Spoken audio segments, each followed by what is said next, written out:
ما تمناوش الشر لحد. واحد مرة واحد قال أول راس شكون يطيح؟ هل يطيح راس الغنوشي ولا يطيح راس المشيشي؟ واحدة قالت أنا نحب راس الغنوشي قبل.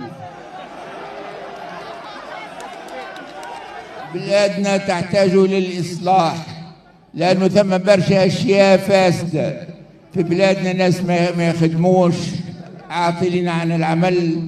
في بلادنا ناس ما يداووش، موش لاقين دواء. في بلادنا ناس ما يلقاوش مساكن.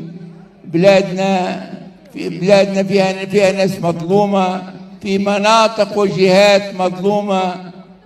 هذه كلها تحتاج لإصلاح. شكون مش يصلحنا نحن إذا ما نصلحوش أرواحنا؟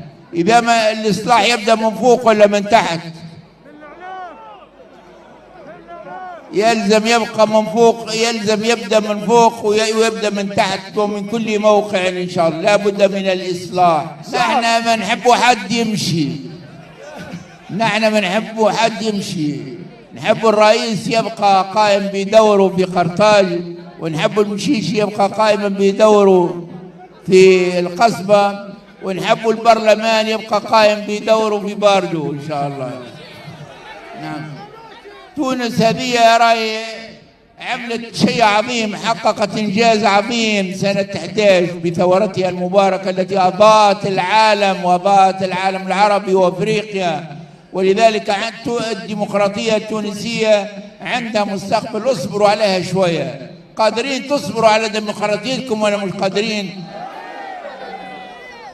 وإلا تقولوا توا ما كانش، إما البقرة تعطينا توا كل شيء وإلا نذبحوها. اصبروا على ديمقراطيتكم. شوفوا الاقتصاد